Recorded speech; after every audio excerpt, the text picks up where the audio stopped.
God is dead, or so it must have seemed to the ancestors of the Jews in 586 BC.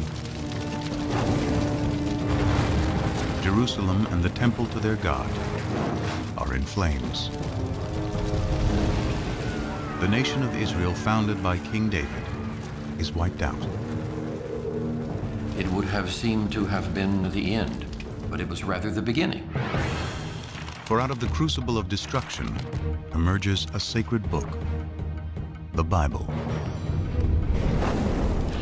and an idea that will change the world, the belief in one God. This is a new idea. It was an idea that nobody had ever had before. Monotheism is well ensconced, so something major happened, which is very hard to trace. Now, a provocative new story from discoveries deep within the earth and the Bible. We wanted to examine the possibility that the remains of King David's palace are here. We can actually see vivid evidence here of a destruction. Question number one, who did it? An archaeological detective story puzzles together clues to the mystery of who wrote the Bible, when, and why. And it was very clear it was some kind of a tiny scroll. I immediately saw very clear, very distinct letters. This is the ancestor of the Hebrew script. And from out of the earth emerge thousands of idols that suggest God had a wife. We just found this exceptional clay figurine showing a fertility goddess. Powerful evidence sheds new light on how one people, alone among ancient cultures, finally turned their back on idol worship to find their one God. This makes the God of ancient Israel the universal God of the world that resonates with people, at least in Jewish, Christian, and Muslim tradition to this very day.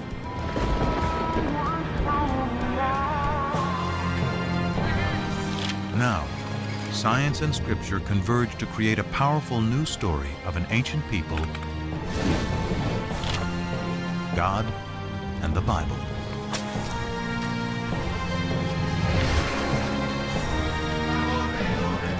Up next on Nova, the Bible's buried secrets.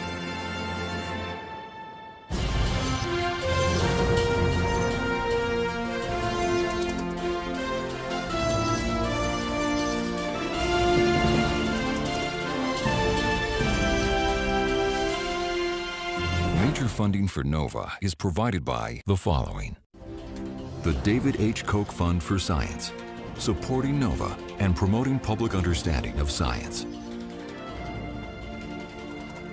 Major funding for the Bible's buried secrets is provided by the Arthur Vining Davis Foundations, the Richard and Rhoda Goldman Fund,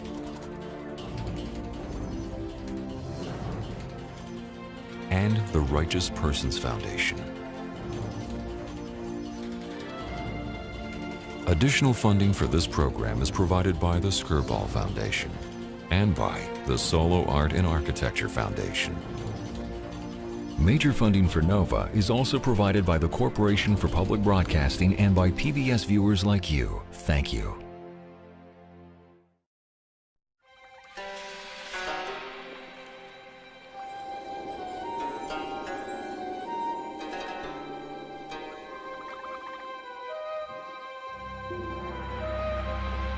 Near the banks of the Nile in southern Egypt in 1896, British archaeologist Flinders Petrie leads an excavation in Thebes, the ancient city of the dead.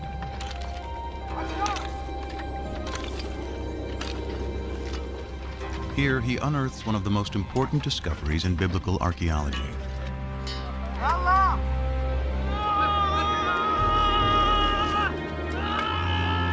From beneath the sand appears the corner of a royal monument, carved in stone.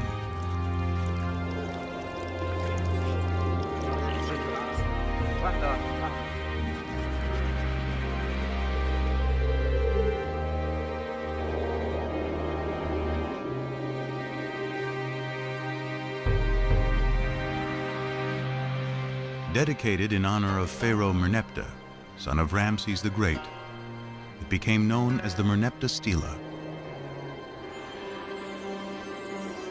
Today, it is in the Cairo Museum. This stela is what the Egyptians would have called a triumph stela, a victory stela, commemorating victory over foreign peoples. Most of the hieroglyphic inscription celebrates Merneptah's triumph over Libya, his enemy to the west. But almost as an afterthought, he mentions his conquest of people to the east in just 2 lines. The text reads, Ashkelon has been brought captive, Gezer has been taken captive, Yanoam in the North Jordan Valley has been seized, Israel has been shorn, its seed no longer exists. History proves the pharaoh's confident boast to be wrong. Rather than marking their annihilation, Merneptah's stela announces the entrance onto the world stage of a people named Israel. This is priceless evidence for the presence of an ethnical group called Israel in the central highlands of southern Canaan. The well-established Egyptian chronology gives the date as 1208 BC.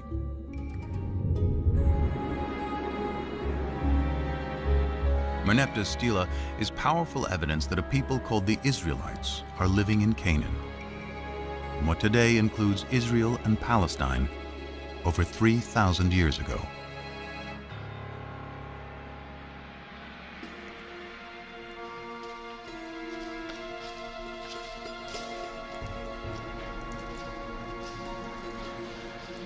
The ancient Israelites are best known through familiar stories that chronicle their history. Abraham and Isaac, Moses and the 10 Commandments, David and Goliath,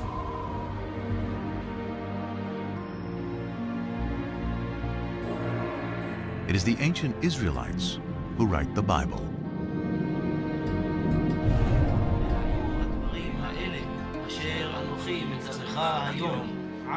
Through writing the Hebrew Bible, the beliefs of the ancient Israelites survived to become Judaism, one of the world's oldest continuously practiced religions. And it is the Jews who give the world an astounding legacy: the belief in one God.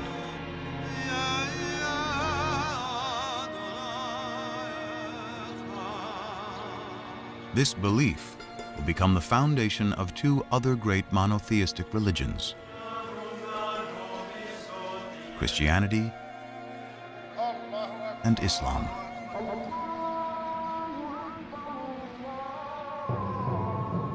Often called the Old Testament to distinguish it from the New Testament, which describes the events of early Christianity, today the Hebrew Bible and a belief in one God are woven into the very fabric of world culture.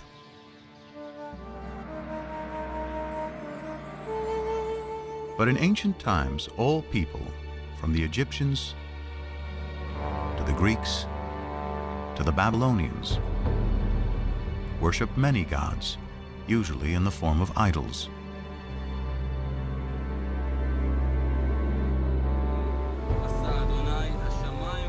How did the Israelites, alone among ancient peoples, discover the concept of one God? How did they come up with an idea that so profoundly changed the world? Now, archaeologists and biblical scholars are arriving at a new synthesis that promises to reveal not only fresh historical insights, but a deeper meaning of what the authors of the Bible wanted to convey. They start by digging into the earth and the Bible. You cannot afford to ignore biblical text, especially if you can isolate a kind of kernel of truth behind these stories, and then you have the archaeological data. Now, what happens when text and artifacts seem to point in the same direction? Then I think we're in a very sound ground historically.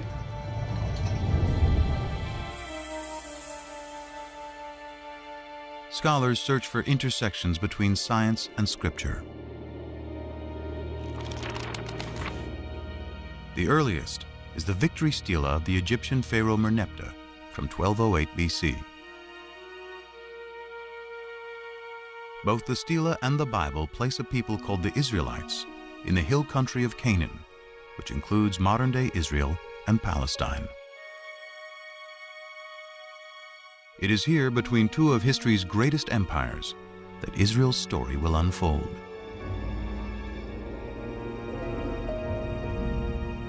The way to understand Israel's relationship to the superpowers, Egypt and Mesopotamia on either side, is to understand its own sense of its fragility as a people.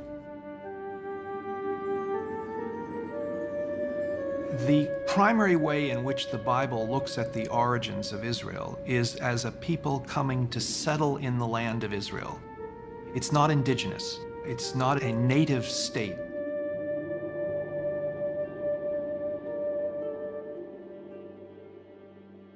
The Hebrew Bible is full of stories of Israel's origins. The first is Abraham, who leaves Mesopotamia with his family and journeys to the Promised Land, Canaan. The Lord said to Abraham, "Go forth from your native land and from your father's house to the land that I will show you. I will make of you a great nation, and I will bless you. I will make your name great." Genesis 12, 1 and 2. According to the Bible, this promise establishes the covenant, a sacred contract between God and Abraham.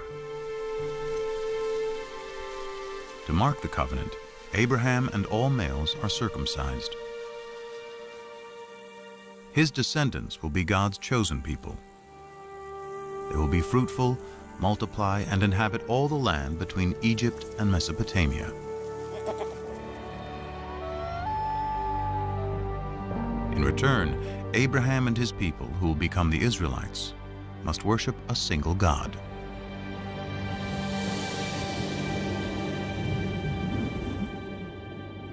This is a new idea. It was an idea that nobody had ever had before. God, in our sense, doesn't exist before Abraham. It is hard to appreciate today how radical an idea this must have been in a world dominated by polytheism, the worship of many gods and idols. The Abraham narrative is part of the first book of the Bible, Genesis, along with Noah and the flood and Adam and Eve. Though they convey a powerful message, to date, there is no archaeology or text outside of the Bible to corroborate them. The farther back you go in the biblical text, the more difficult it is to find historical material in it. The patriarchs go back to Genesis. Genesis is, for the most part, a compilation of myths, creation stories, things like that. And to find a historical core there is very difficult. This absence of historical evidence leads scholars to take a different approach to reading the biblical narrative. They look beyond our modern notion of fact or fiction to ask why the Bible was written in the first place. There is no word for history in the Hebrew Bible. The biblical writers were telling stories. They were good historians, and they could tell it the way it was when they wanted to, but their objective was always something far beyond that. So what was their objective? To find out, scholars must uncover who wrote the Bible and when. And the Lord said to Moses, "Write down these words, for in accordance with these words, I make a covenant with you and with Israel." Exodus 34:27. The traditional belief is that Moses wrote the first 5 books of the Bible. Genesis, the story of creation. Exodus, deliverance from slavery to the Promised Land. Leviticus, Numbers, and Deuteronomy, laws of morality and observance. Still read to this day, together they form the Torah, often called the 5 books of Moses. The view that Moses had personally written down, first 5 books of the Bible, was virtually unchallenged until the 17th century. There were a few questions raised about this. For example, the very end of the last book of the Torah, the book of Deuteronomy, describes the death and burial of Moses. And so some rabbis said, well, Moses couldn't have written those words himself because he was dead and was being buried. And digging deeper into the text, there are even more discrepancies. For example, how many of each species of animal is Noah supposed to bring into the ark? One text says 2, a pair of every kind of animal. Another text says 7 pair of the clean animals and only 2 of the unclean animals. In one chapter, the Bible says the flood lasts for 40 days and 40 nights. But in the next, it says 150 days. To see if the floodwaters have subsided, Noah sends out a dove. But in the previous sentence, he sends a raven.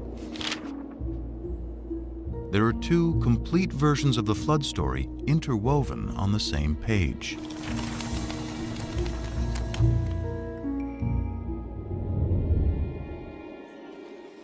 Many similar discrepancies throughout its pages suggest that the Bible has more than one writer. In fact, within the first 5 books of the Bible, scholars have identified the hand of at least 4 different groups of scribes, writing over several hundred years. This theory is called the documentary hypothesis. One way of thinking about it is as a kind of anthology that was made over the course of many centuries by different people adding to it, subtracting from it, and so forth. But when did the process of writing the Bible begin?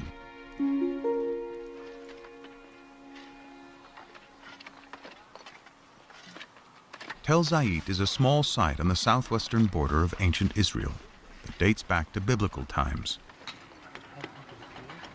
Since 1999, Ron Tappy has been excavating here. It was the last day of what had been a typical dig season. What's up? As I was taking aerial photographs from the cherry picker, a volunteer notified his square supervisor that he thought he had seen some interesting marks, scratches, possibly letters, incised in a stone. Which, right here? Yeah. Letters would be a rare find. So when he kneeled to look at the marks, Tappy got the surprise of a lifetime. As I bent down over the stone, I immediately saw very clear, very distinct letters. Tappy excavated the rock and brought it back to his lab at the nearby kibbutz.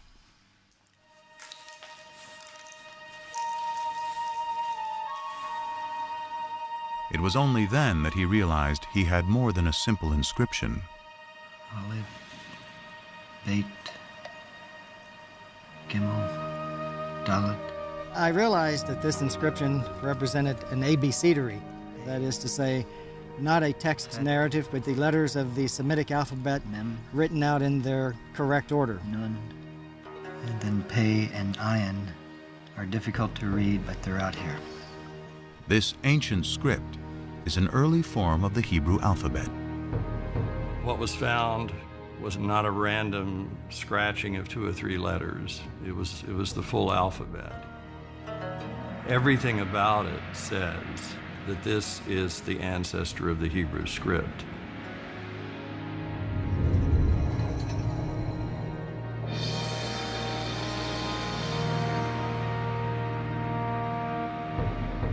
The Tel Zayit abecedery is the earliest Hebrew alphabet ever discovered. It dates to about 1000 BC, making it possible that writing the Hebrew Bible could have already started by this time.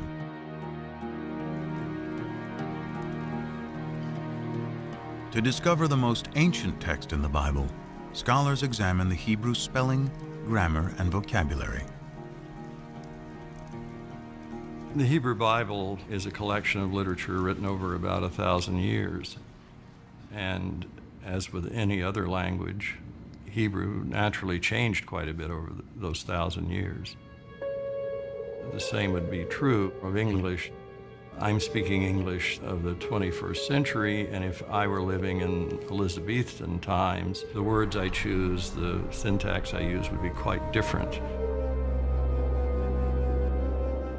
Scholars examine the Bible in its original Hebrew in search of the most archaic language, and therefore the oldest passages. They find it in Exodus, the second book of the Bible.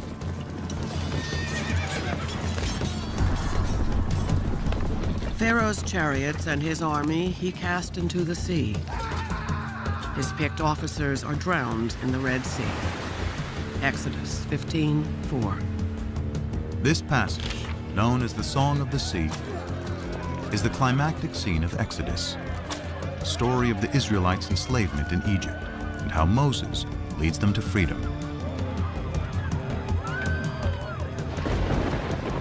In all of the Bible, no single event is mentioned more times than the Exodus. With the development of ancient Hebrew script, the Song of the Sea could have been written by 1000 BC, the time of Tappy's alphabet. But it was probably recited as a poem long before the beginning of Hebrew writing. It's very likely that it was a kind of story told in poetic form that you might tell around the campfire. Just as our poems are easier to remember generally than prose accounts. So we generally think that the poetry is orally passed on from one to another long before they commit things to writing. Because the poetry in Exodus is so ancient, is it possible the story has some historical core?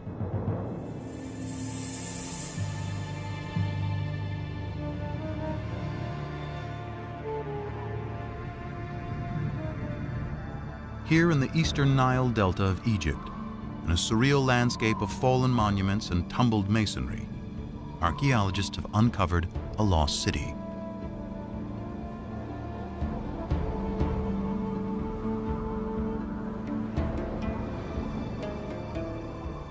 Inscribed on monuments throughout the site is the name of Ramses II, one of the most powerful Egyptian rulers.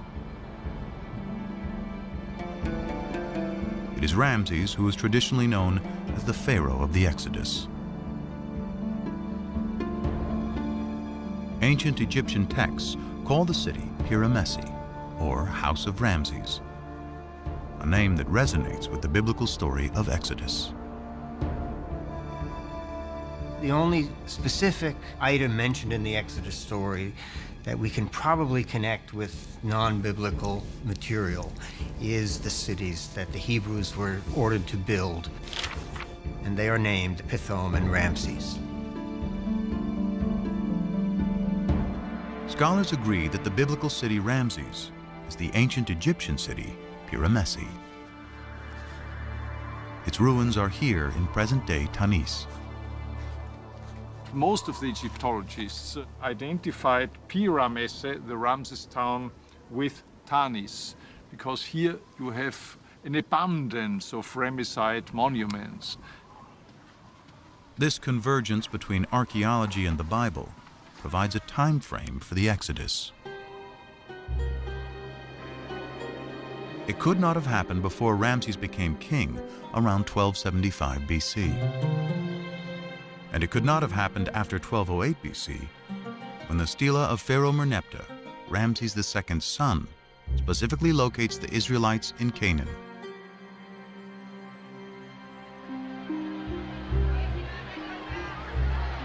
The Bible says the Israelites leave Egypt in a mass migration, 600,000 men and their families, and then wander in the desert for 40 years. But even assuming the Bible is exaggerating, In 100 years of searching, archaeologists have not yet found evidence of migration that can be linked to the Exodus. No excavated site gives us any information about the route of the wandering through the wilderness. An exodus is simply not attested anywhere. Any historical or archaeological confirmation of the Exodus remains elusive. Yet scholars have discovered that all 4 groups of biblical writers contributed to some part of the Exodus story. Perhaps it is for the same reason its message remains powerful to this day. Its inspiring theme of freedom. Freedom is a compelling notion, and that is one of the ways that we can understand the story of the Exodus, from being controlled by others to controlling oneself. The idea of a change from domination to autonomy, that these are very powerful ideas that resonate in the human spirit. And the Exodus gives narrative reality to those ideas.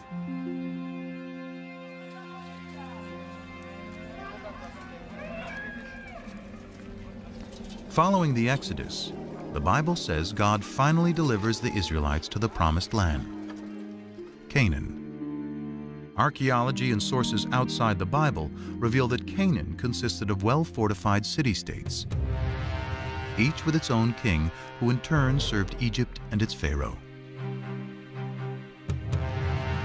The Canaanites, a thriving Near Eastern culture for thousands of years, worshipped many gods in the form of idols.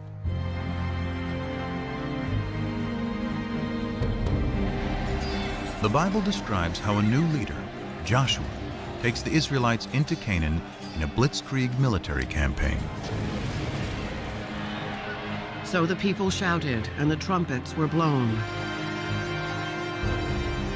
As soon as the people heard the sound of the trumpets, they raised a great shout, and the wall fell down flat.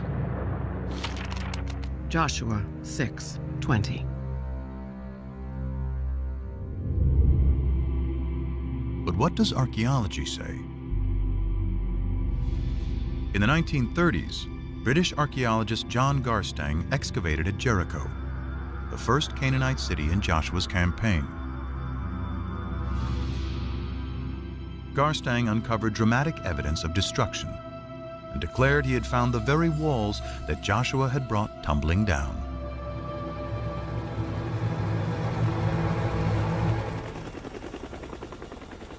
And at what the Bible describes as the greatest of all Canaanite cities, Hatzor, there is more evidence of destruction.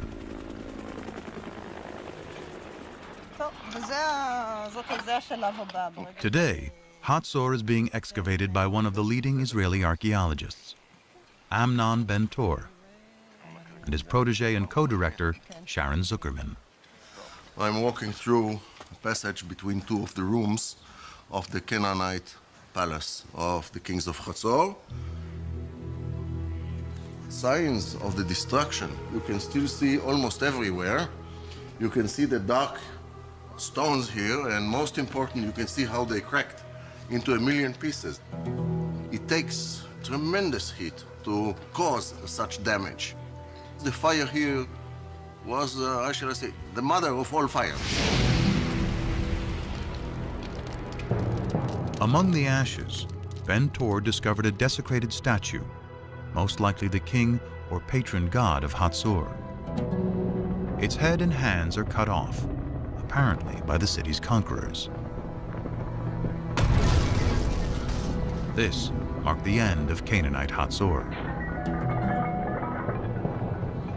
Question number 1, who did it? Who was around? Who is a possible candidate? So number 1, the Egyptians. They don't mention having done anything at Hatzor. In any of the inscriptions of the time, we don't see Hatzor. Another Canaanite city-state could have done it? Maybe, but who was strong enough to do it? Who are we left with? The Israelites. The only ones about whom there is a tradition that they did it. So, let's say they should be considered guilty of destruction of Hatzor until proven innocent.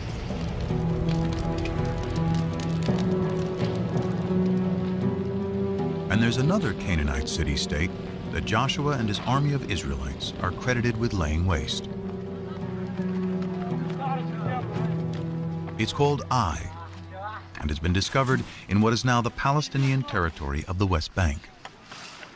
Here, archaeologist Hani Nur el-Din and his team are finding evidence of a rich Canaanite culture. The village first appears and developed to a city, and then there was a kind of fortification surrounding this settlement.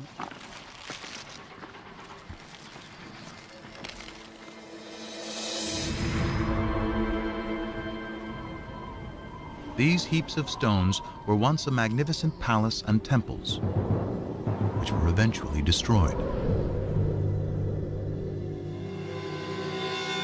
But when the archaeologists date the destruction, they discover it occurred about 2200 BC.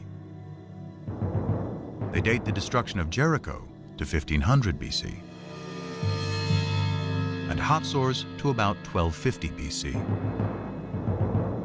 Clearly, these city-states were not destroyed at the same time. They range over nearly 1,000 years. In fact, of the 31 sites the Bible says that Joshua conquered, few showed any signs of war.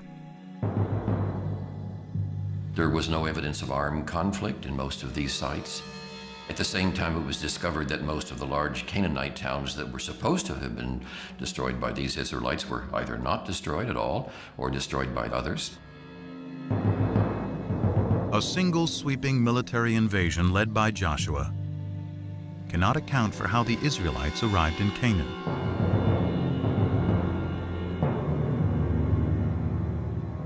But the destruction of Hatzor does coincide with the time that the Merneptah Stela locates the Israelites in Canaan. So who destroyed Hatzor? Amnon Ben Tor still believes it was the Israelites who destroyed the city. But his co-director, Sharon Zuckerman, has a different idea. The final destruction itself consisted of the mutilation of statues of kings and gods. It did not consist of signs of war or of any kind of fighting. We don't see weapons in the street like we see in other sites that were destroyed by foreigners. So if there was no invasion, what happened? Bobby, just be careful about the stones there, okay?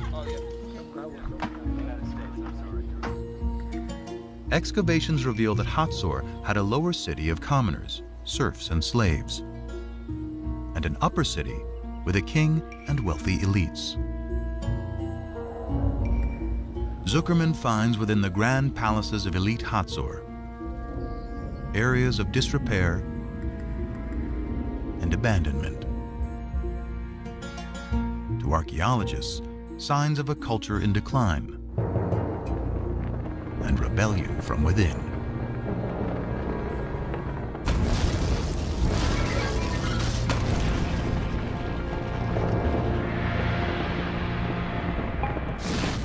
I would not rule out the possibility of an internal revolt of Canaanites living at Hatzor and revolting against the elites that rule the city.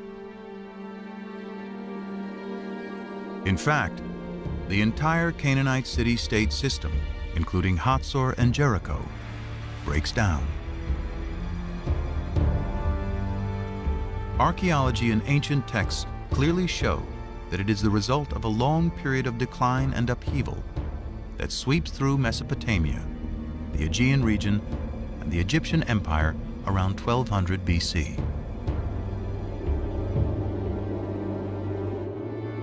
And when the dust, as it were, settles, when we can begin to see what takes the place of this great state system, we find a number of new peoples suddenly coming into focus in a kind of void that is created with the dissolution of the great state system. Can archaeologists find the Israelites among these new people?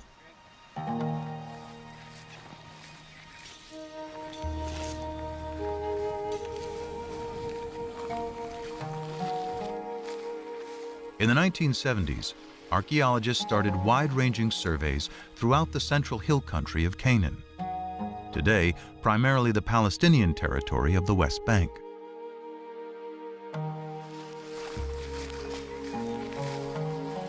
I was teaching at that time. We used to take students and go twice a week to the highlands. And every day we used to cover between 2 and 3 square kilometers. And this accumulates very slowly into the coverage of the entire area. Israel Finkelstein and teams of archaeologists walked out grids over large areas, collecting every fragment of ancient pottery lying on the surface.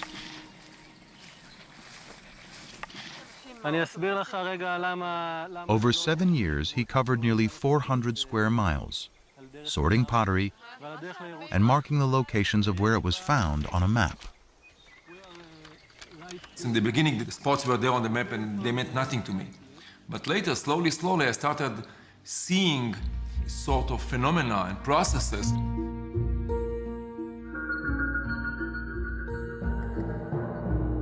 By dating the pottery, Finkelstein discovered that before 1200 BC, there were approximately 25 settlements.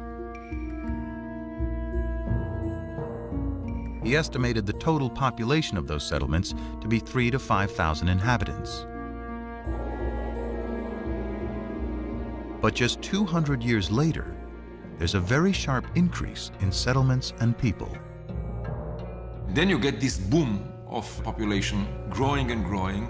Then we are speaking about 250 sites. And the population grows also 10 times, from a few thousand to 45,000 or so.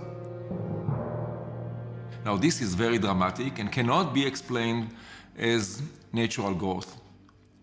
This rate is impossible in ancient times.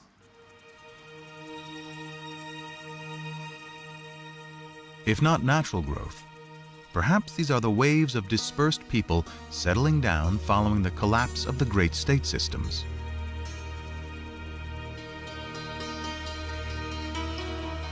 Then, more evidence of a new culture is discovered. A new type of simple dwelling never seen before. And it's in the exact location where both the Merneptah Stela and the Bible place the Israelites.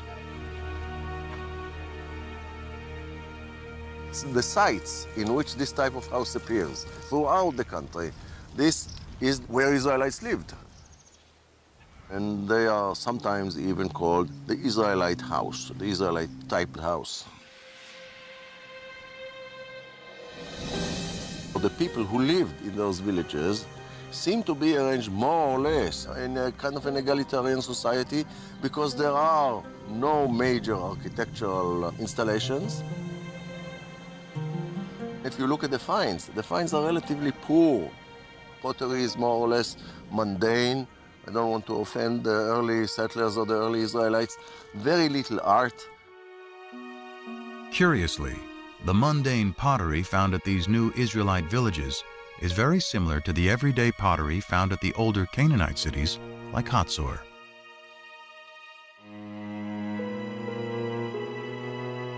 In fact, the Israelite house is practically the only thing that is different.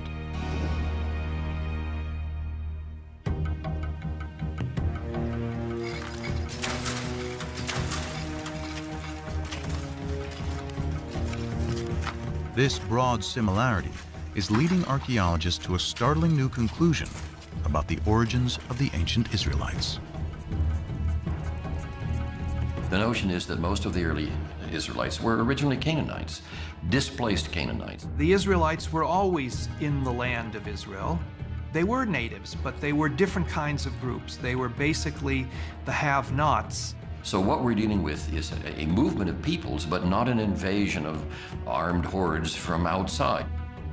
but rather a social and economic revolution. Ancient texts describe how the Egyptian rulers and their Canaanite vassal kings burdened the lower classes of Canaan with taxes and even slavery. A radical new theory based on archaeology suggests what happens next.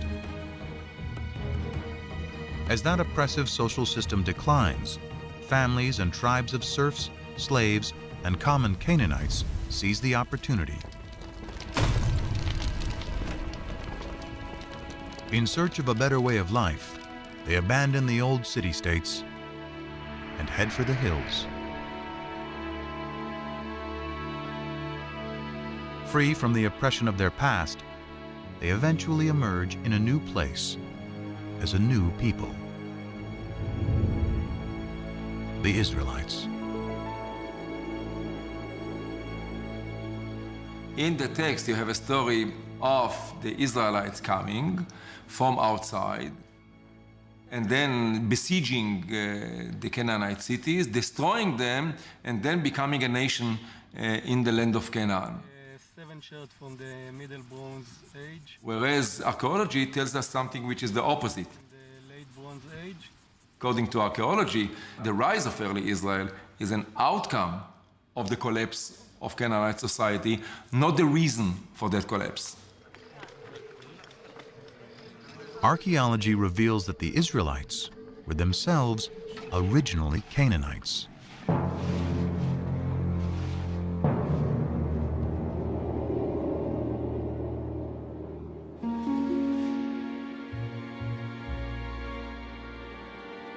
So why does the Bible consistently cast the Israelites as outsiders in Canaan? Abraham's wanderings from Mesopotamia, Moses leading slaves out of Egypt and into the Promised Land, and Joshua conquering Canaan from outside. The answer may lie in their desire to forge a distinctly new identity. Identity is created, as psychologists tell us, by talking about what you are not, by talking about another. In order to figure out who I am, I have to figure out who I am not. Conspicuously absent from Israelite villages are the grand palaces and the extravagant pottery associated with the kings and rich elites of Canaan. The Israelites did not like the Canaanite system, and they defined themselves in contrast to that system. So by not using decorated pottery, by not using important pottery, they developed an ideology of simplicity, which marked the difference between them and the Egyptian Canaanite system. If the Israelites wanted to distinguish themselves from their Canaanite past, what better way than to create a story about destroying them?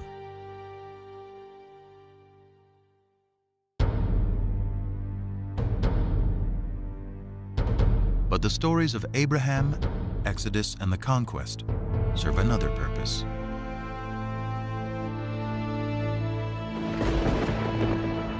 They celebrate the power of what the Bible says is the foremost distinction between the Israelites and all other people: their God. In later Judaism, the name of God is considered so sacred it is never to be spoken. We don't know exactly what it means. We don't know how it was pronounced, but it seems to have been the personal name of the God of Israel. So his title, in a sense, was God, and his name was these 4 letters, which in English would be YHWH, which we think were probably pronounced something like Yahweh.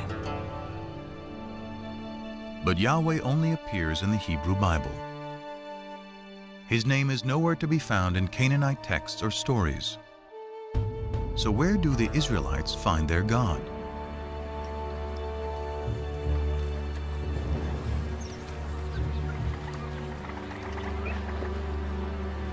The search for the origins of Yahweh leads scholars back to ancient Egypt.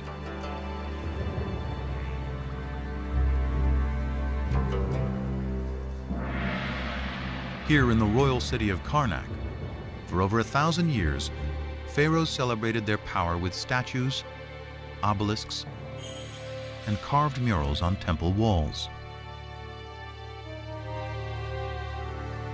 Here on the north wall of the Karnak, we have scenes depicting the victories in battle of Seti I, the father of Ramses the Great. Seti here commemorates one of his greatest victories over the Shasu. The Shasu were a people who lived in the deserts of southern Canaan, now Jordan and northern Saudi Arabia, at around the same time as the Israelites emerged. Egyptian texts say one of the places where the Shasu lived is called YHW, probably pronounced Yahu, likely the name of their patron god. That name Yahu is strangely similar to Yahweh, the name of the Israelite god.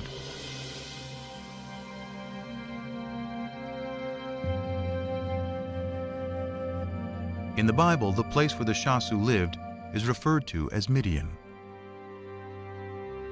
It is here, before the Exodus, the Bible tells us Moses first encounters Yahweh in the form of a burning bush.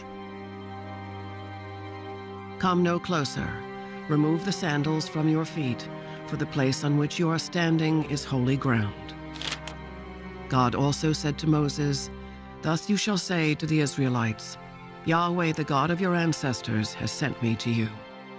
This is my name forever, and this my title for all generations." Exodus 3, 5 and 15. So we have in Egyptian sources something that appears to be a name like Yahweh in the vicinity of Midian.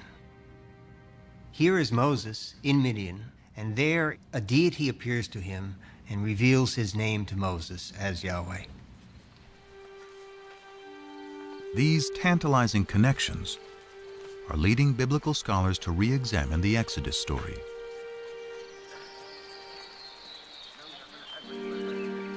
While there is no evidence to support a mass migration, some now believe that a small group did escape from Egypt.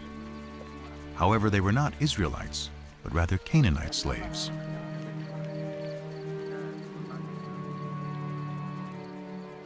On their journey back to Canaan, they pass through Midian, where they are inspired by stories of the Shasu's god, Yahu.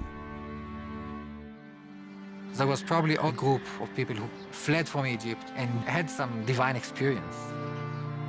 It was probably a small group demographically, but it was important, at least in ideology.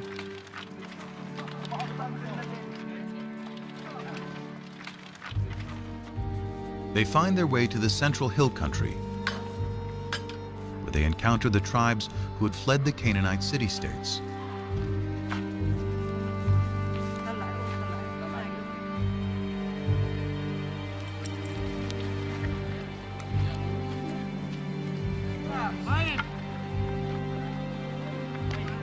Their story of deliverance resonates in this emerging egalitarian society.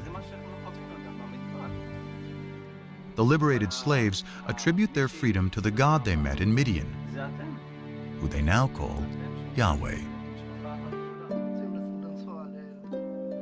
They spread the word to the highlanders, who themselves perhaps had escaped from the tyranny of the Canaanite city-states.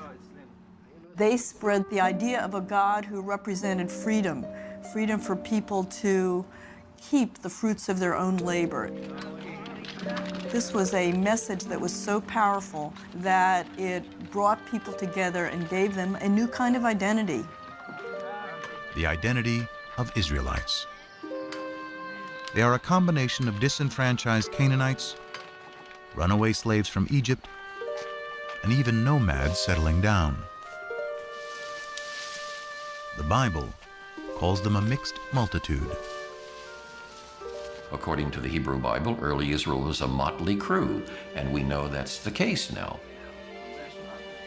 But these people are bound together by a new vision. And I think the revolutionary spirit is probably there from the beginning. The chosen people may actually be people who chose to be free.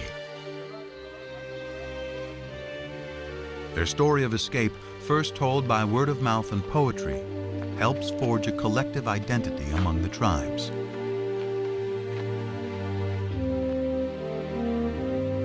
Later, when written down, it will become a central theme of the Bible. Exodus and divine deliverance. Deliverance by a God who comes from Midian, exactly where the Bible says. Adopted by the Israelites to represent their exodus from slavery to freedom.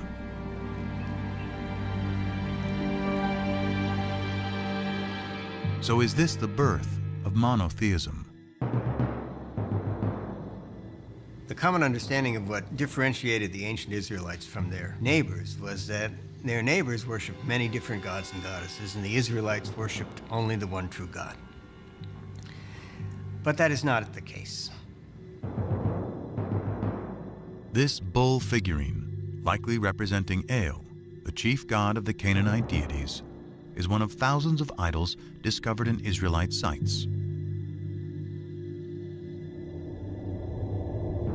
The Israelites frequently worshipped other gods. Now, maybe they weren't supposed to, but they did. So at least on a practical level, many, if not most, Israelites were not monotheists. The Bible's ideal of the Israelite worship of one God will have to wait.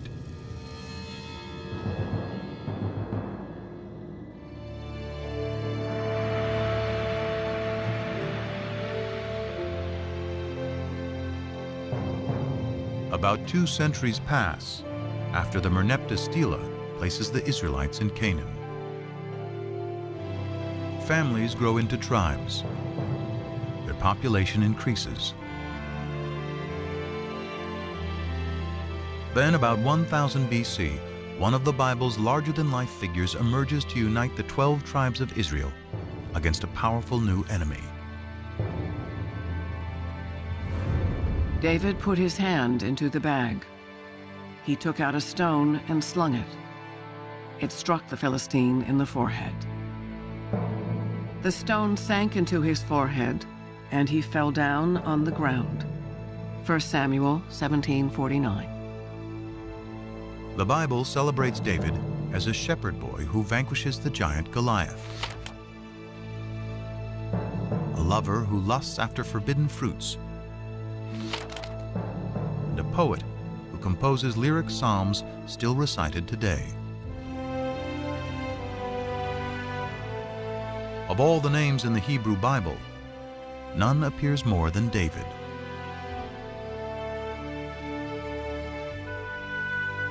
Scriptures say David creates a kingdom that stretches from Egypt to Mesopotamia. He makes Jerusalem his royal capital. And in a new covenant, Yahweh promises that he and his descendants will rule forever. David's son Solomon builds the temple where Yahweh, now the national God of Israel, will dwell for eternity. The kingdom of David and Solomon, one nation united under one God, according to the Bible. Now, some skeptics today have argued there was no such thing as a united monarchy. It's a later biblical construct, and particularly a construct of modern scholarship. In short, there was no David. As one of the biblical revisionists has said, David is no more historical than King Arthur.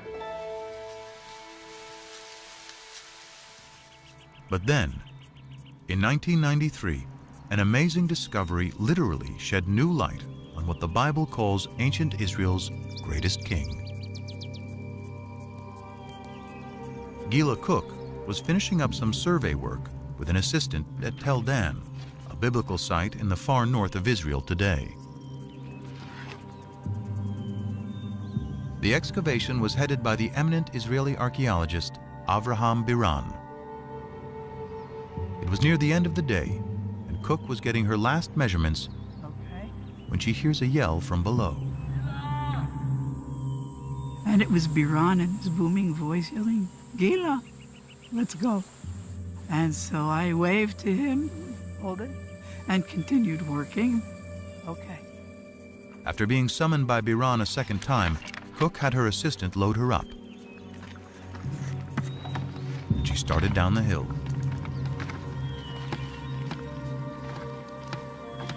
So I get there and I just dropped my bag and dropped the board and I set my stuff down. But something catches her eye. A stone with what appeared to be random scratches, but was actually an ancient inscription. This time, she yelled for Biran.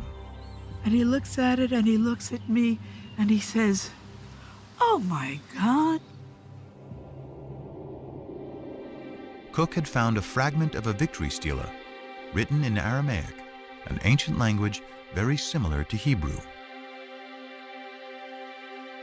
Dedicated by the king of Damascus, or one of his generals, it celebrates the conquest of Israel, boasting, "I slew mighty kings who harnessed thousands of chariots and thousands of horsemen. I killed the king of the house of David."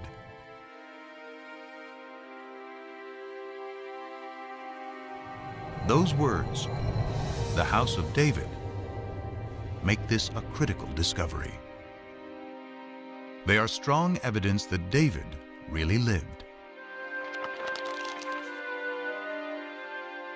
Unlike Genesis, the stories of Israel's kings move the biblical narrative out of the realm of legend and into the light of history. The later we come in time, the firmer ground we stand on. We have better sources, we have more written sources, we have more contemporary eyewitness sources. When the biblical chronology of Israel's kings can be cross-referenced with historical inscriptions, like the Tel Dan Stela, they can provide scholars with fairly reliable dates. King David is the earliest biblical figure confirmed by archaeology to be historical. And most scholars agree he lived around 1000 BC, the 10th century. Could any of the Bible have been written during David's reign? The earliest Hebrew alphabet, discovered by Ron Tappy, carved on a stone at Tel Zait, provides an enticing clue. Off this wall here. The stone was incised with this alphabet. The stone was then used to build the wall, and the structure itself suffered massive destruction by fire sometime near the end of the 10th century BCE. The find is even more significant because Tel Zait was a biblical backwater on the fringes of David's kingdom. Surely if there was a scribe that could write this alphabet that far away, way out in the boondocks at the extreme western boundary of the kingdom, surely if there was a scribe that could do that out there, there were scribes, much more sophisticated scribes, back in the capital. Could these scribes have been in the court of King David and his son Solomon? Could they have been the earliest biblical writers?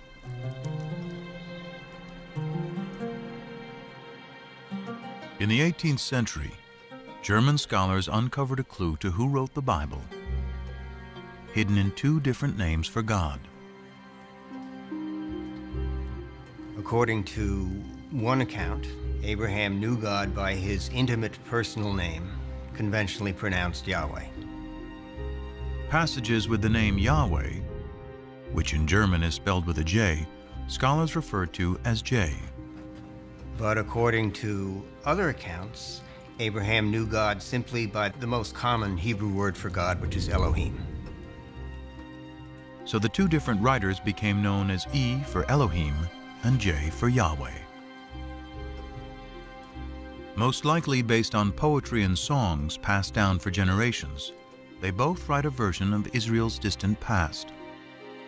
The stories of Abraham in the Promised Land, Moses and the Exodus. The earliest of these sources is the one that is known as J, which many scholars dated to the 10th century BC, the time of David and Solomon. And because the backdrop for Jay's version of events is the area around Jerusalem, it's likely he lived there, perhaps in the royal courts of David and Solomon.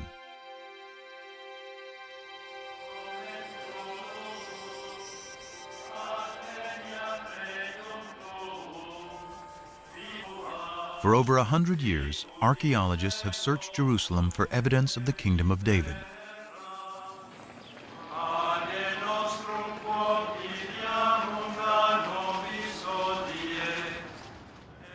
But excavating here is contentious because Jerusalem is sacred to today's three monotheistic religions.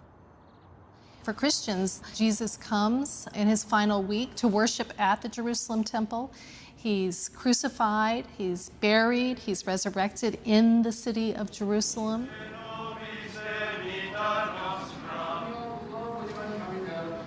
For Islam, it is the site where Muhammad comes in a sacred night journey. And today, the Dome of the Rock marks that spot. In Judaism, the stories of the Hebrew Bible of Solomon, of David, of the temples of Jerusalem, all of these take place, of course, in Jerusalem. So Jerusalem is a symbol of sacred space today, important for all three traditions.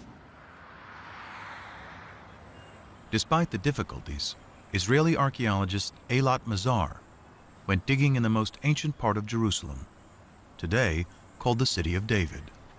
We started the excavations here because we wanted to check and to examine the possibility that the remains of King David's palace are here. But because this area has been fought over, destroyed, and rebuilt over thousands of years, it was a long shot that any biblical remains would survive. But then, large walls started to appear, 3 meter wide, 5 meter wide, and then we saw that it goes all directions. It goes from east, 30 meters to the west, and we don't see the end of it yet.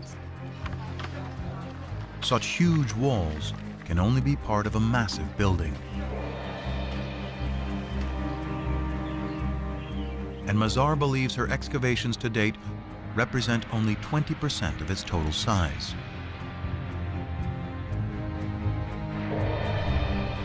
Such a huge structure shows centralization and capability of construction. It can be only royal structure. This huge complex may be evidence of a kingdom. But is it David's kingdom?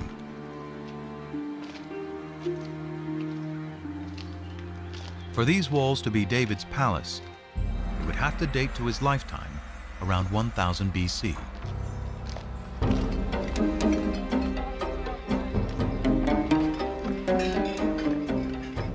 The problem is stone walls can never be dated on their own. Biblical archaeologists date ruins based on the pottery they find associated with those ruins.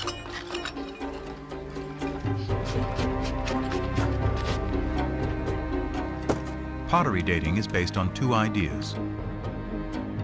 Pottery styles evolve uniformly over time. And the further down you dig, the further back in time you go. If pottery style A comes from the lowest stratum, then it is earlier than pottery style B that comes from the stratum above it. By analyzing pottery from well-stratified sites, excavators are able to create what they call a relative chronology. But this chronology is floating in time without any fixed dates.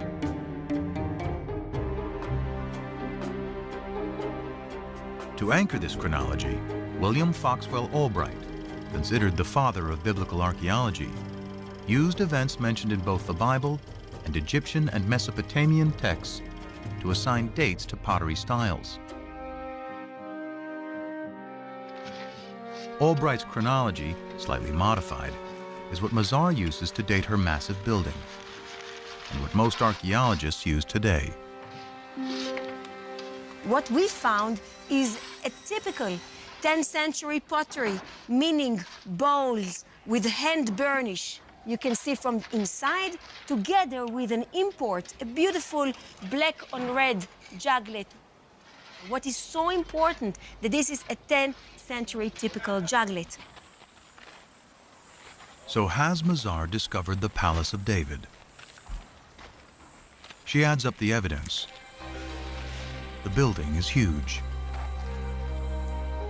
It is located in a prominent place in the oldest part of Jerusalem. And the pottery, according to Albright's chronology, dates to the 10th century BC, the time of David.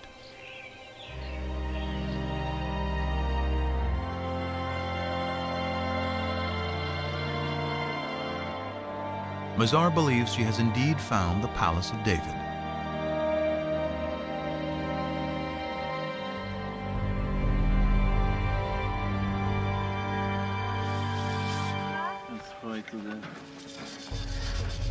But that evidence, and indeed the kingdom itself, rest on the dates associated with fragments of pottery.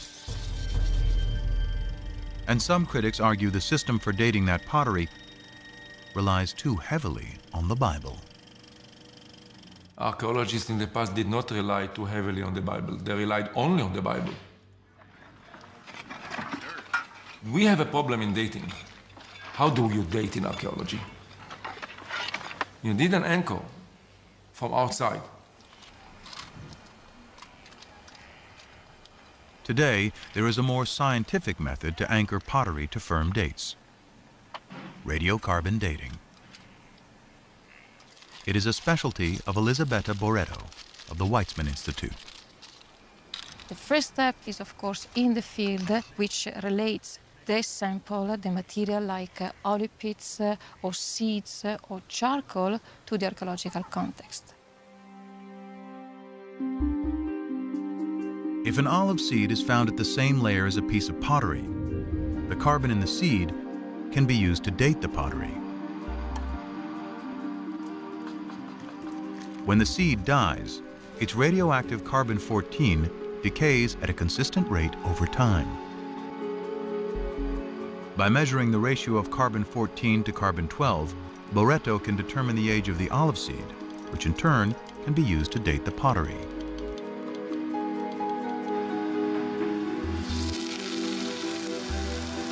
Boretto has meticulously collected and analyzed hundreds of samples from over 20 sites throughout Israel. Her carbon samples date the pottery that Albright and most archaeologists associate with the time of David and Solomon to around 75 years later.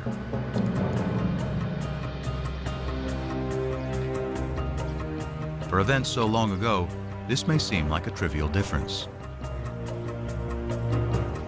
But if Boretto is right, Mazar's Palace of David and Tappy's ancient Hebrew alphabet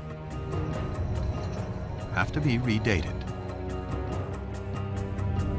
This places them in the time of the lesser-known kings Omri, Ahab, and his despised wife Jezebel, all worshippers of the Canaanite god Baal. With no writing or monumental building, suddenly the kingdom of David and Solomon is far less glorious than the Bible describes.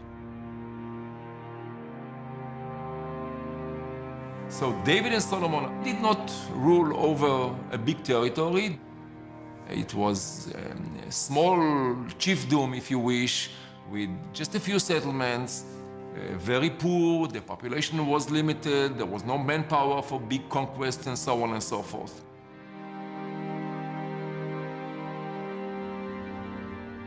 This would make David a petty warlord ruling over a chiefdom, and his royal capital, Jerusalem, nothing more than a cow town. These are the results of the radiocarbon dating. He or she who decides to ignore these results, I treat them as if arguing that the world is flat, that the earth is flat, and I cannot argue anymore. But it's not so simple. Other teams collected radiocarbon samples following the same meticulous methodology. According to their results, the Tsar's palace and Tapi's alphabet can date to the 10th century, the time of David and Solomon. How can this discrepancy be explained? The problem is that these radiocarbon dates have a margin of error of plus or minus 30 years, about the difference between the two sides. Pottery and radiocarbon dating alone cannot determine if the kingdom of David and Solomon was as large and prosperous as described in the Bible.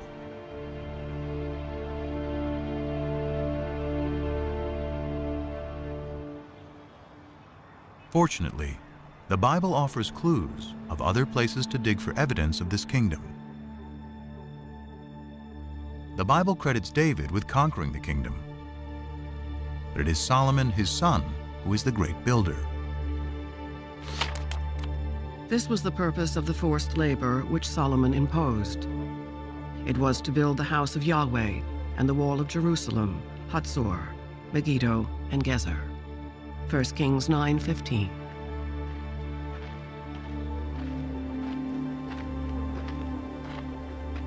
Here in Hatzor, Amnon Ben-Tor, director of excavations, believes this may be evidence of Solomon's building campaign.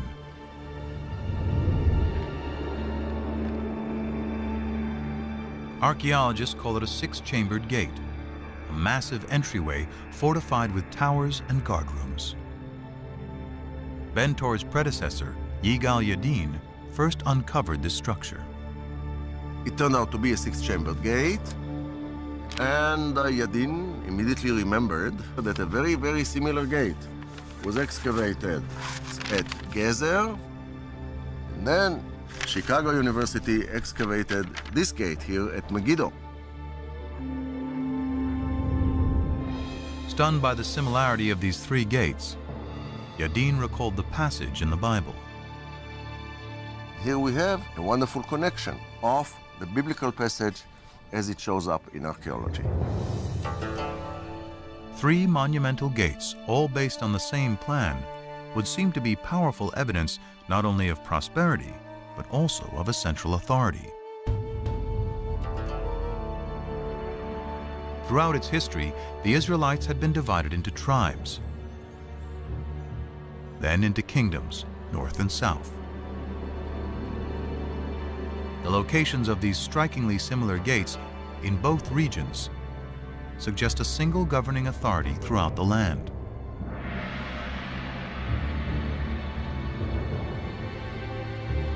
But how can we be sure this is the kingdom of David and Solomon?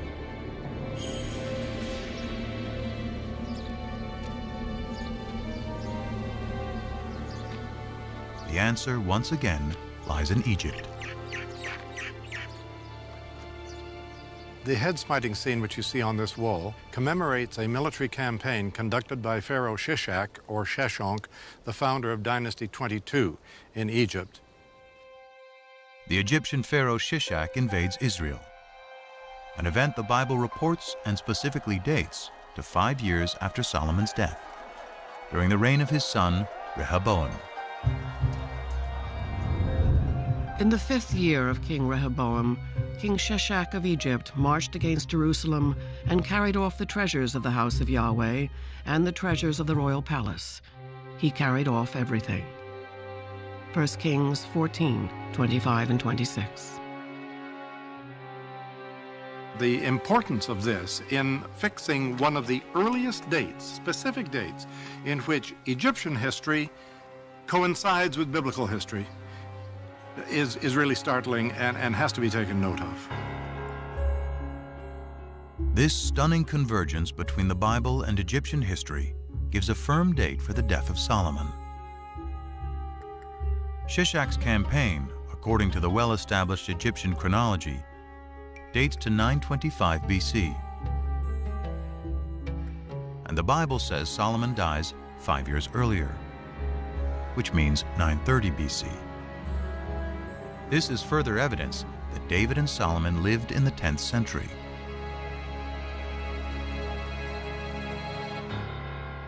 But there's even more hidden in these walls.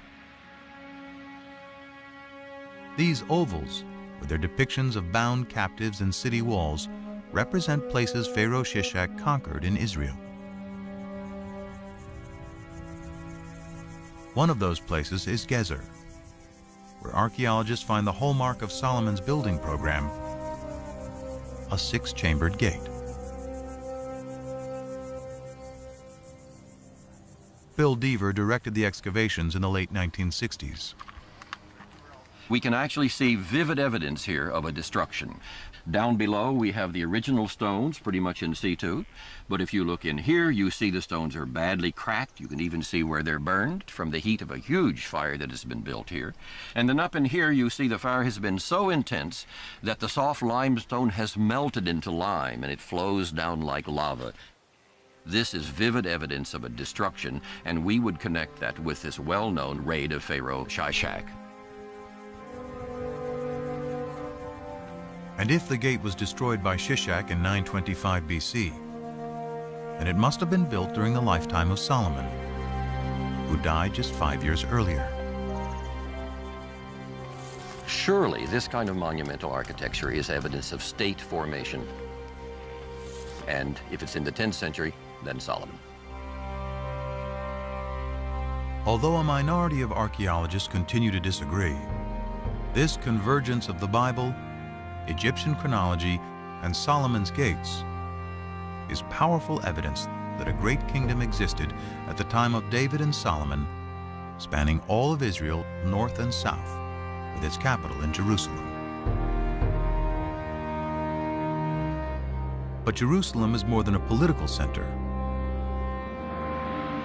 It is the center of worship.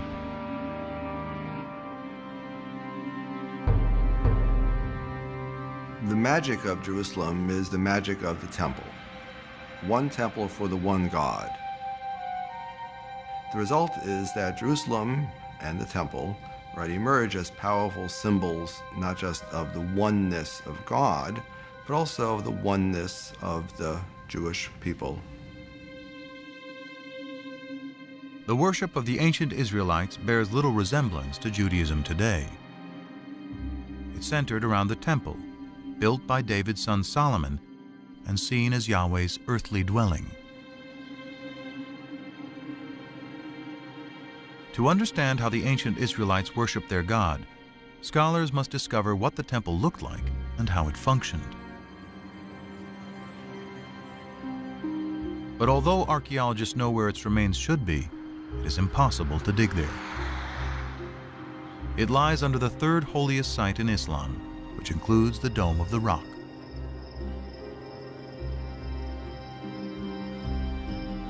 Not a stone of Solomon's temple has ever been excavated.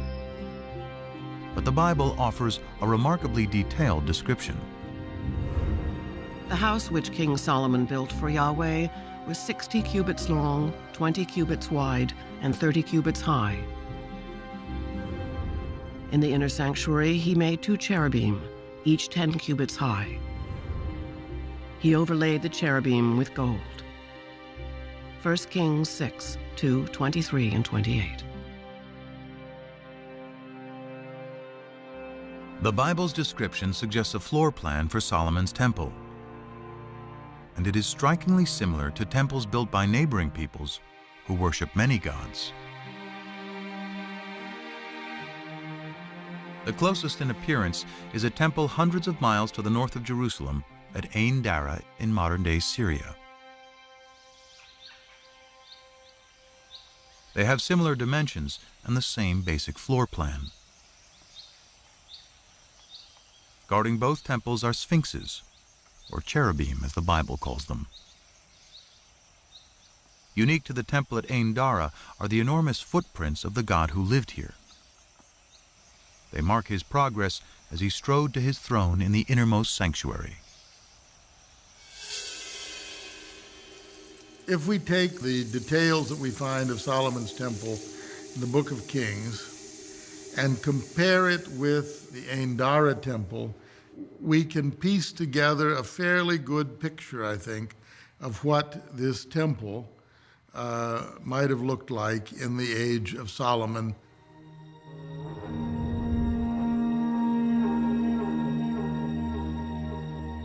Now it is possible to reconstruct with some confidence how Solomon's temple may have looked and how the ancient Israelites worshiped their God. Out front was an enormous altar.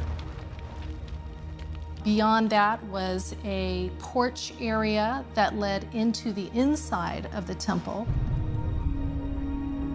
There was a room, the holy place. And then beyond that, the most sacred room, the Holy of Holies, where tradition says the Ark of the Covenant held the tablets of the law. And this room was considered to be the most sacred site on earth because it is the room where God's presence could be found.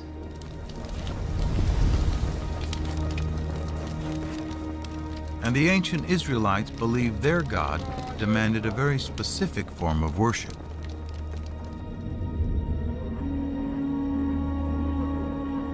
Evidence of this survives today on Mount Gerizim in Palestine.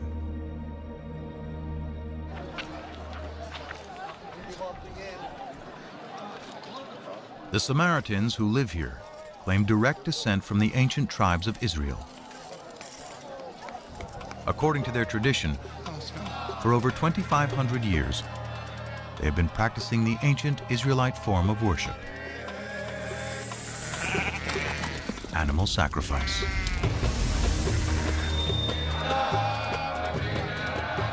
The primary function is to make a connection between our mundane world and the divine world.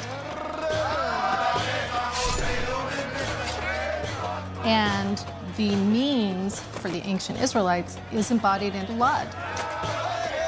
Blood is the most sacred substance on the altar. And blood is the substance that embodies life. So it is the most precious substance in the human world.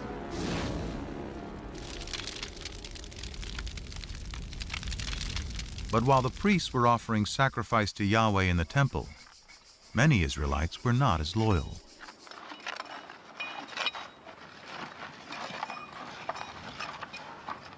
At Tel Rehov, archaeologists are digging at an Israelite house that illuminates the religious practices of its ancient inhabitants. Well, we just found this beautiful, exceptional clay figurine showing a goddess, a fertility goddess, that was worshipped here in Israel. Here, in this case, she's shown holding a baby. Who is this fertility goddess? And what is a pagan idol doing in an Israelite home? Dramatic evidence as to her possible identity first surfaced in 1968. Bill Deaver was carrying out salvage excavations in tombs in southern Israel when a local brought him an inscription that had been robbed from one of them. When I got home and brushed it off, I thought I was going to have a heart attack. Executed in clear 8th century script. It's a tomb inscription. And it just gives the name of the deceased, and it says, "Blessed may X be by Yahweh." That's good biblical Hebrew. But it says by Yahweh and his Asherah. And Asherah is the name of the old Canaanite mother goddess. More inscriptions associating Yahweh and Asherah have been discovered, and thousands of figurines unearthed throughout Israel. Many scholars believe this is the face of Asherah. Deaver concludes God had a wife. Even hundreds of years after the Israelites rise from their Canaanite pagan roots, monotheism has still not completely taken hold. This is awkward for some people, the notion that Israelite religion was not exclusively monotheistic, but we know now that it wasn't.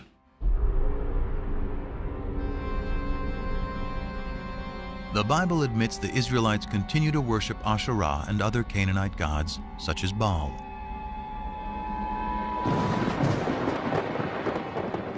In fact, the prophets, holy men speaking in the name of God, consistently rail against breaking the covenant made with Moses to worship only Yahweh. The more I called them, the more they went from me. They kept sacrificing to the Baals and offering incense to idols. Hosea 11:2. The Israelites had made a contract with God.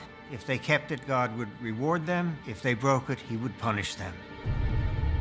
He would punish them by using foreign powers as his instruments. Events seemed to fulfill the prophet's dire predictions. Soon after Solomon's death, the 10 northern tribes rebel and form the northern kingdom of Israel. Then a powerful new enemy storms out of Mesopotamia to create the largest empire the Near East had ever known, the Assyrians.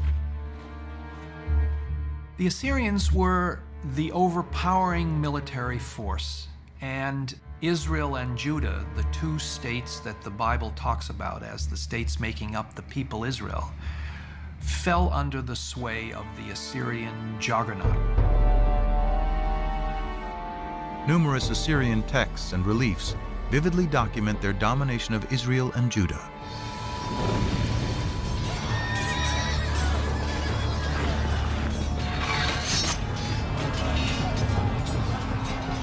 In 722 BC, the Assyrian army crushes the northern kingdom. Those who escape death or exile to Assyria flood south into Jerusalem, where the descendants of David and Solomon continue to reign. One of them, Josiah, according to the Bible, finally heeds what the prophets prescribe. We're told in the book of Kings that King Josiah in the late 7th century BC was told that a scroll had been discovered in the temple archives. The scroll was brought to him, and as the scroll was being read, Josiah began to weep because he realized that it was a sacred text containing divine commands which the people had been breaking.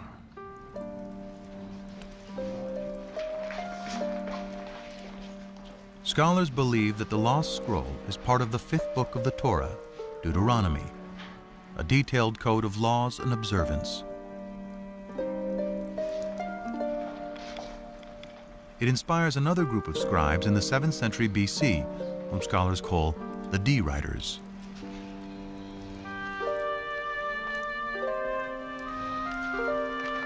According to the documentary hypothesis, after J and E, D is the 3rd group of scribes who write part of the Hebrew Bible.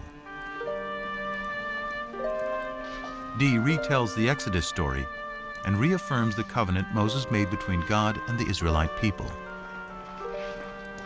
You should love the Lord your God because he has loved you. He has loved you more than any other nation. So the divine love for Israel requires a corresponding loyalty to God, an exclusive loyalty to God. And Deuteronomy, more than other parts of the Bible, is insistent that only the God of Israel is to be worshipped. To enforce the covenant, Josiah orders that idols and altars to all other deities be destroyed. The book of Deuteronomy contains the clearest prohibition of the worship of other gods, the 10 Commandments. I am Yahweh, your God. You shall have no other gods before me. You shall not make for yourself an idol. You shall not bow down to them or worship them. Deuteronomy 5:6-9. The 10 Commandments appears in 2 books of the Bible, in Deuteronomy and in Exodus. It is not only a contract with Yahweh, it is also a code of conduct between people. The revelation of the 10 Commandments is an ethical revelation. And that's where the idea of justice comes in, because that's the most important thing about the way in which we treat one another. We will not kill him, we will not steal from him, and we will not lie about him. We will abide by the commandments. The commandments, as God himself repeatedly says through the later prophets, are already written on the hearts of human beings. By associating the belief in one God with moral behavior, the Ten Commandments establishes a code of morality and justice for all, the ideal of Western civilization. Despite Josiah's reforms, the ancient Israelites continued to worship other gods. Their acceptance of one God and the triumph of monotheism begins with a series of events vividly attested through archaeology, ancient texts, and the Bible.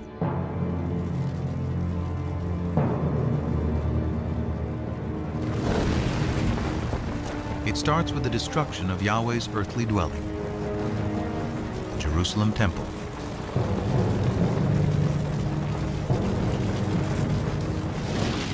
In 586 BC, after defeating the Assyrians, a new Mesopotamian empire invades Israel. The Babylonians ransack the temple and systematically burn the sacred city.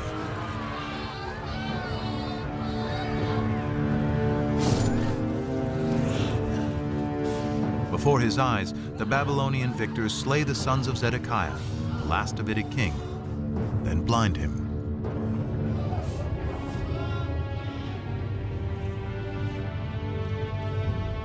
The covenant, the promise made by Yahweh to his chosen people and to David, that his dynasty would rule eternally in Jerusalem, is broken. After 400 years, Israel is wiped out. The destruction of Jerusalem created one of the most significant theological crises in the history of the Jewish people.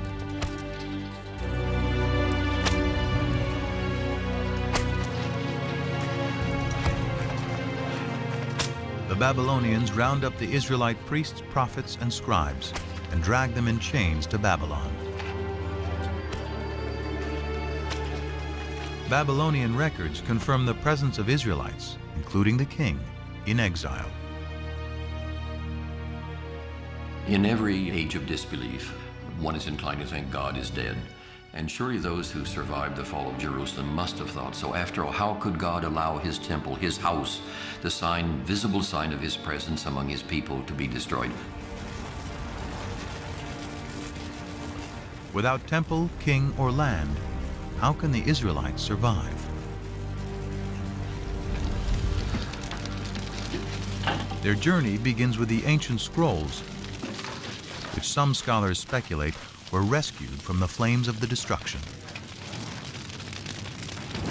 Among the exiles from Jerusalem to Babylon were priests from the temple. And they seem to have brought with them their sacred documents, their sacred traditions. According to the widely accepted documentary hypothesis, it is here in Babylon, far from their homes in Israel, that priests and scribes will produce much of the Hebrew Bible as it is known today. Scholars refer to these writers as P, or the priestly source.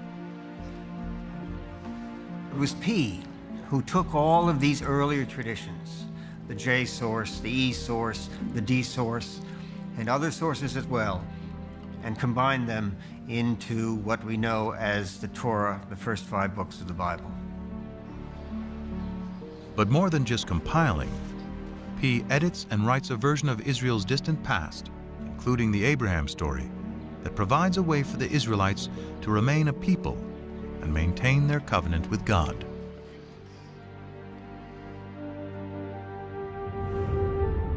You shall circumcise the flesh of your foreskins, and it shall be a sign of the covenant between me and you. Genesis 17:11.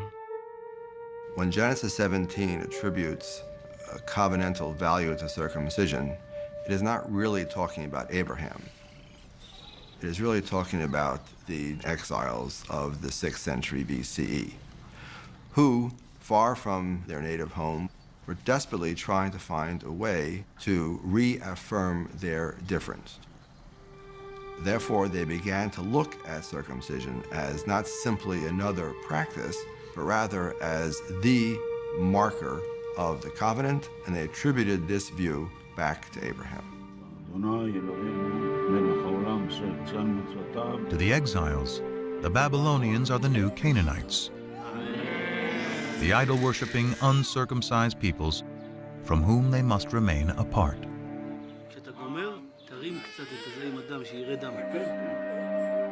But the Abraham story, with its harrowing tale of a father's willingness to sacrifice his own son, is also about the power of faith.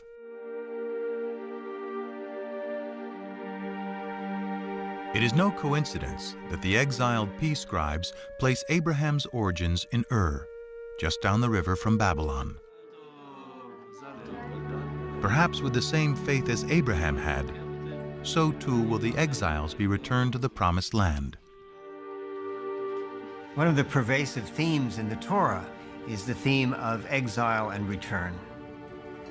Abraham goes down to Egypt and comes out of Egypt. The Israelites go to Egypt and get out. For the exiles in Babylon in the 6th century BC, that theme must have resonated very powerfully. God, who had acted on their behalf in the past, would presumably do so again. But the Israelites still have a problem. How, in a foreign land, without the temple and sacrifice, can they redeem themselves in the eyes of Yahweh? To assure that divine protection, the P tradition emphasizes observances such as the Sabbath observance. You don't need to be in the land of Israel to keep the Sabbath. And we have allusions in the biblical writings, in the prophets, to the fact that the exiles also learned to pray in groups in what was to become the forerunner of the synagogue. Shema Yisrael, Adonai Eloheinu, Adonai Echad. It is during this period, through the exile, that the exiles realized that even far away from their homeland, without a temple, without the priesthood, without kings, they're still able to worship God, be loyal to God, and to follow God's commandments. This is the foundation of Judaism. The experience of the exile transforms ancient Israelite cult into a modern religion. By compiling the stories of their past, originally written by the scribes J, E, and D, the Exodus from slavery to freedom, Moses and the Ten Commandments, Abraham's journey to the Promised Land, P creates what we know today as the first 5 books of the Bible.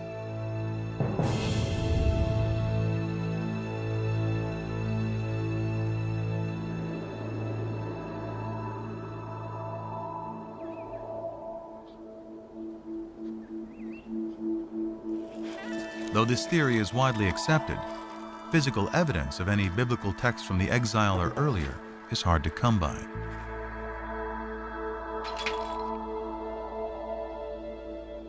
The most celebrated surviving biblical texts are the Dead Sea Scrolls.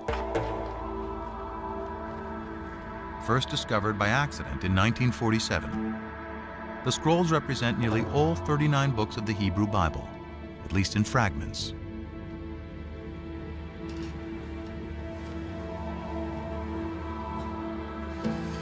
They survived because they were deposited in the perfect environment for preservation: the hot, dry desert. Archaeologists suspect there were at least hundreds more scrolls throughout Israel. But because they were written on papyrus or animal skins, they have long since decomposed. Even though the earliest of the Dead Sea Scrolls date to the 3rd and 2nd centuries BC, that doesn't mean that they're the first copies or examples of this work that were ever written. It means that they already stand in a line of tradition that had been established by the time the scrolls were written.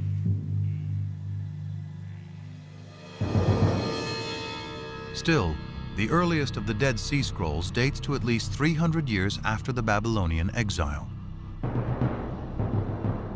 In the absence of proof of earlier text, some scholars claim the entire Bible is pious fiction, and even doubt whether Israel and the Israelites ever existed.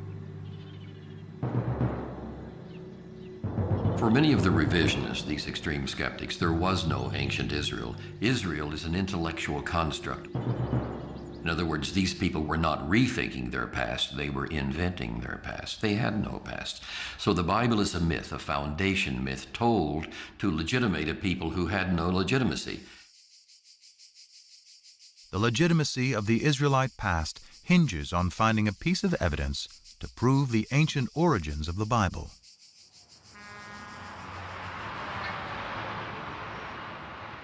What would be the discovery of a lifetime starts outside the walls of Jerusalem in an old cemetery. We came here and excavated 7 of these burial caves. The burial caves date back to the 7th century BC, somewhere around the time of King Josiah. But the caves were found looted, so we didn't anticipate too much. Gabriel Barkai instructed a 13-year-old volunteer to clean up a tomb for photographs. Instead of that, he was bored, he was alone, and he had a hammer, and he began banging on the floor. But the floor turned out to be a fallen ceiling. And beneath it were some artifacts that had escaped the looters.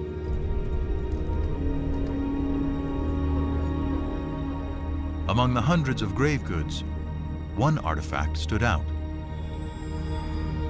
It looked like a cigarette butt. It was cylindrical, about 1 inch in size, about ½ an inch in diameter, and it was very clear it is made of silver. It was some kind of a tiny scroll.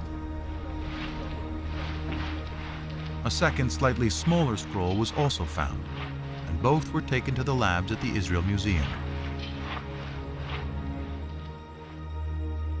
But unraveling the scrolls to see if they contain a readable inscription could risk destroying them completely. Andy Vaughn was one of the epigraphers on the project. Archaeology is basically a destructive science. In order to learn anything, you have to destroy what's there. Gabriel Barkai and his team had to make a decision. Does one unroll these amulets or does one preserve them? They decided that it was worth the risk, and hindsight would tell us that they could not have been more correct. Through painstaking conservation, technicians devised a special method for unrolling the scrolls and revealing their contents. I went over there and I was amazed to see the whole thing full of very delicately scratched, very shallow characters. The first word that I could decipher already on the spot was Yud Hey Vav Hey, which is the 4-lettered, unpronounceable name of God. Further investigation revealed more text and a surprisingly familiar prayer, still said in synagogues and churches to this day. May the Lord bless you and keep you. May the Lord make his face to shine upon you and be gracious to you. May the Lord lift up his countenance upon you and give you peace. Numbers 6:24-26.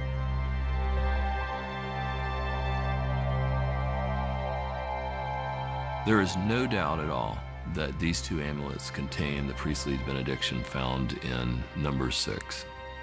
These inscriptions are thus very important because they're the earliest references we have to the written biblical narratives. The archaeological context was very clear because it was found together with pottery dating back to the 7th century BC. Also the paleography, the shape of letters, points towards somewhere in the 7th century BC beyond any doubt. The Silver Scrolls, with the priestly benediction, predate the earliest Dead Sea Scrolls by 400 years. It is an amazing find, proving that at least some verses of the Bible were written in ancient times during the reign of King David's descendants. By giving us text from before the Babylonian exile, the Silver Scrolls confirm that the Hebrew Bible is created from poetry, oral traditions, and prayers that go back to the time of Josiah's D writer, and likely beyond to writers E and J.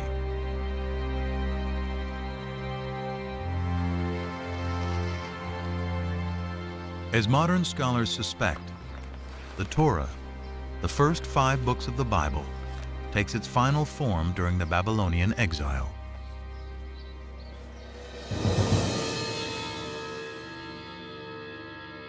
But dwarfed by the mighty temples and giant statues of Babylonian gods, the Israelites must also confront the fundamental question: why did their God, Yahweh, forsake them? In the ancient world, if your country was destroyed by another country, it meant that their gods were more powerful than your God.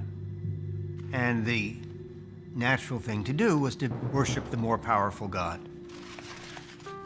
But the survivors continued to worship Yahweh and struggled to understand how this could have happened. They resort first to a standard form of explanation, which is found elsewhere in the ancient Near East. We must have done something wrong to incur the wrath of our God. It's out of this that comes the reflection that polytheism was our downfall. There is, after all, only one God. The Israelites abandon the folly of polytheism. Monotheism triumphs, and the archaeological evidence proves it. Before the destruction of the first temple, wherever we dig, in whatever part of the Judean country, we find sanctuaries, and more often we find hundreds and thousands of figurines, even in Jerusalem itself. But after the destruction, there are none. We are speaking about thousands in before and nothing, completely nothing at all after. Monotheism is well ensconced, firmly ensconced. So something major happened, which is very hard to trace. But that was a searing experience, that time in the exile. Through the experience of the exile and writing the Bible, the concept of God, as it is known today, is born.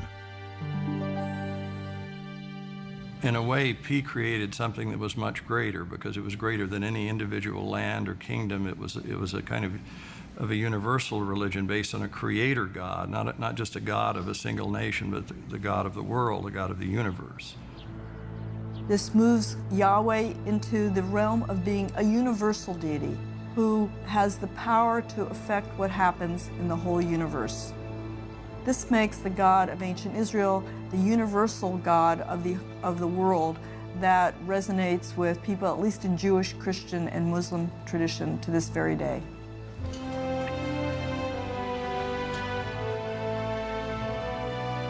In 539 BC, the Babylonian Empire is toppled by the Persians. As written in the Bible, Yahweh, in his new role as the one invisible God, orchestrates a new exodus.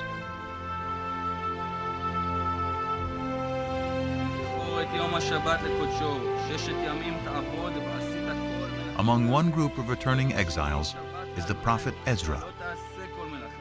Back in Jerusalem, he gives a public reading of the newly written Torah to reestablish the covenant. All the people gathered together.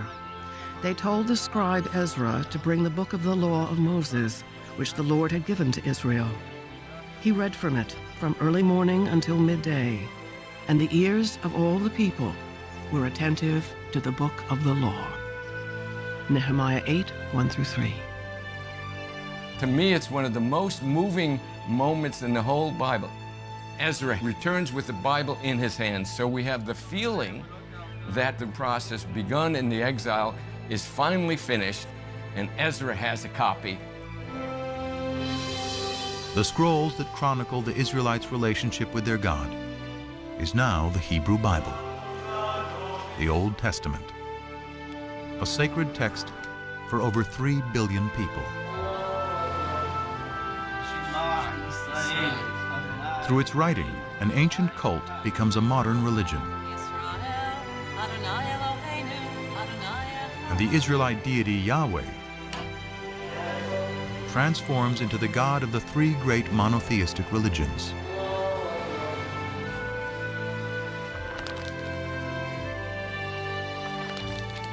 Through its teachings, the Bible established a code of morality and justice, aspirations that resonate through the ages.